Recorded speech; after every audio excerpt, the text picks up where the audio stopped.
உன்னை தெய்வம் என்பதா, குருநாதன் என்பதா, என்னை பார்த்து பார்த்து வளர்ப்பதனால் அன்னை என்பதா, உன்னை கடவுள் என்பதா, கருணை வடிவம் என்பதா,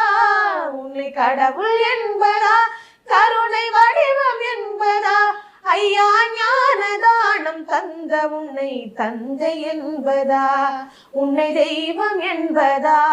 குருநாதன் என்பதா, என்னை பார்த்து பார்த்து வளர்ப்பதனால் அன்னை என்பதா,